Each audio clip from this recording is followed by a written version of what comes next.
Now, ladies and gentlemen, Jeremiah Kioni, who is currently the Jubilee Party Secretary General, is now facing Uhuru Kenyatta's dismissal from that particular position in the Jubilee Party.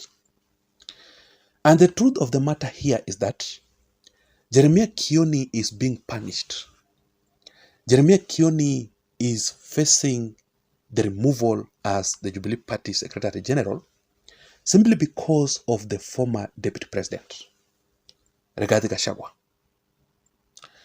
And interestingly, Uhuru Kenyatta and some leaders within the Jubilee Party have officially proposed the appointment of Rigathi Gachagua and Kalonzo Musyoka's very close political ally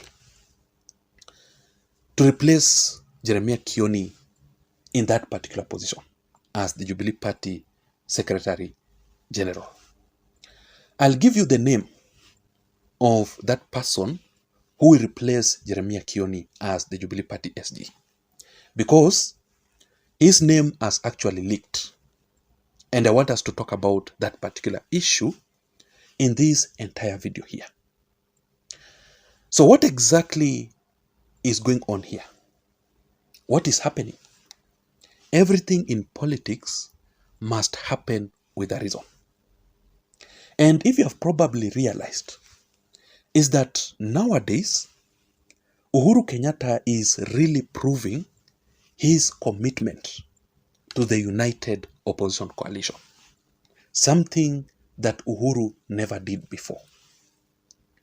Uhuru Kenyatta is nowadays proving his political loyalty to Rigathi Gachagua and Kalonzo Musyoka. So much. Something that Uhuru Kenyatta did not even bother a few months ago. Remember when, for example, Rigathi Gachagua issued a public apology to Uhuru Kenyatta and Mama Ngina Kenyatta, and he was seeking reconciliation.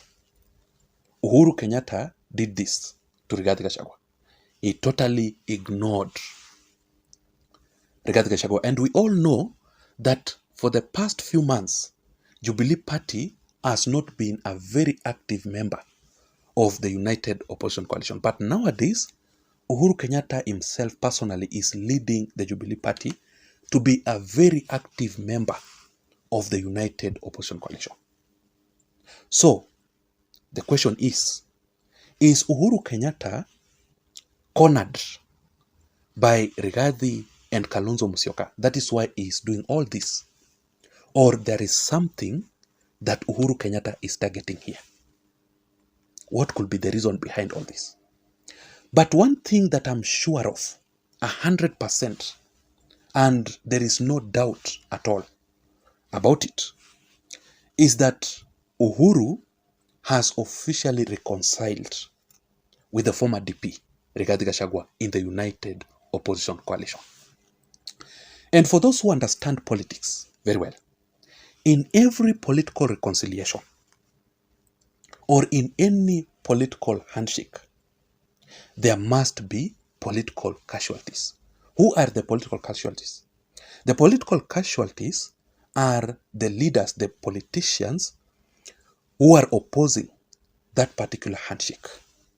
Like for instance, when Uhuru and Raila Odinga reconciled, the famous political handshake of 2018 between Uhuru and Raila, William Ruto and Tanga were the political casualties.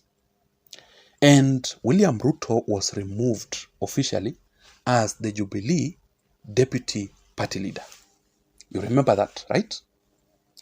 Also, when Raila Odinga and William Ruto reconciled about 2 years ago, Rigathi Gachagua was the political casualty. And Rigathi was officially impeached as the Deputy President of the Republic of Kenya because Rigathi was strongly opposing the handshake between William Ruto and Raila Odinga. To an extent, Rigathi Gachagua threatened to also have a handshake with Uhuru Kenyatta so that they can unite against Ruto and Raila Odinga. Yet Rigathi was in the same government serving under the Kenya Kwanza administration. That is how Rigathi got impeached. Well, in this case here, right now, because Uhuru and Rigathi Gachagua have officially reconciled in the United Opposition Coalition, Jeremiah Kioni is the casualties. He is the casualty. That is why he is being removed.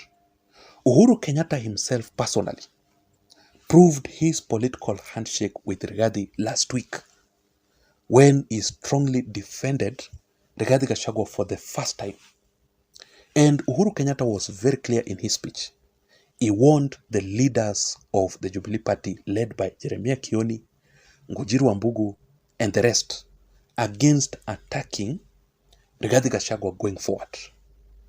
Uhuru Kenyatta also promised to kick out any leader in the Jubilee Party who will oppose, who will attack Rigathi Gachagua going forward. Just to prove his political handshake with Rigathi Gachagua, I want you just to watch. This is what Uhuru Kenyatta said. Just watch this small video here, then we proceed. Na niä Kioni Secretary General nä ngå kwä ra kå rä niä maå ndå macio ma hä ndä ciothe gå thoma mtandao andå nä ndiå na aroiga arå gamä rä ire Jubilee araruma Gachagua na kå u araruma å rä a å ngä ä ndikwenda maå ndå macio magä kodi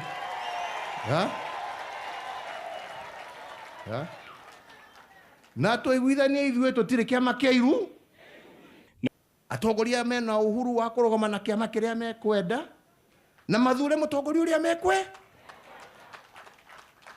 niä ndikwenda no ria niä ngaigua niä athiä na maundu ma kå rumana muira rä u o kahinda gaka anyitä rä ire muira aheane kå rä arä angä mathiä na mbere niä å rä a nguona agä ka mä tugo ä yo niä ndikå hesitate kuga inje out nä nja.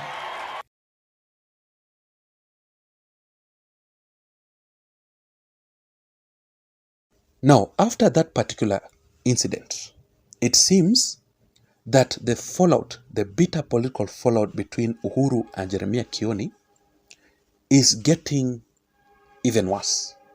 That is why Uhuru is seeking for Jeremiah Kioni's replacement in the Jubilee Party as soon as possible.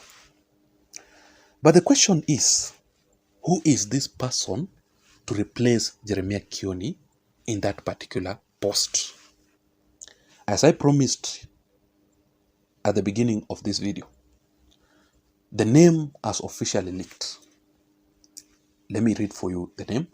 But of course, just a very quick reminder, in case you're listening to me currently and you haven't subscribed to this channel, maybe you are new here, please take a second or two and hit the subscribe button down below so that next time when I produce another video like this one, then YouTube will automatically send you the notifications. My name is Jason, and of course, this is Jason Vibes Radio Political Channel. Thank you so much for your support. So, I got the name from this person called Councillor Njohi.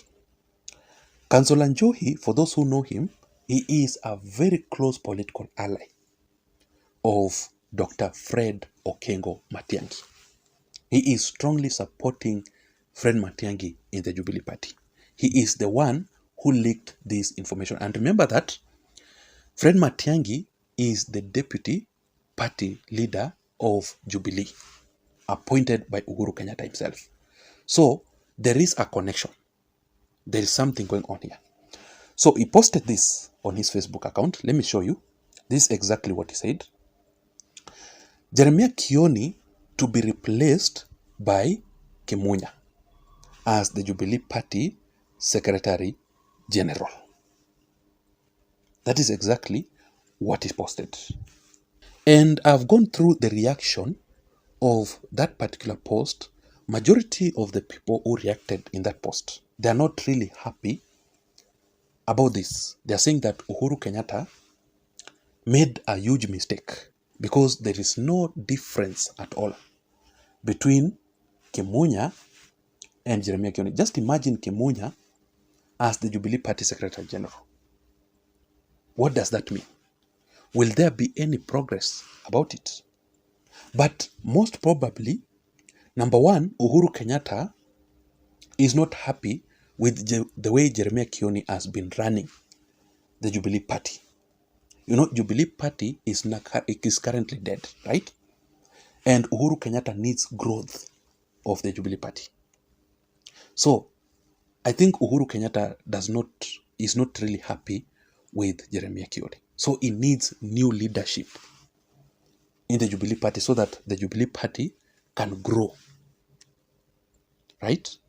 So that is Uhuru Kenyatta's real reason as to why he's kicking out Jeremiah Kioni. And also number two, which is obvious, Uhuru Kenyatta needs someone who is not in a fallout with other leaders in the United Opposition Coalition.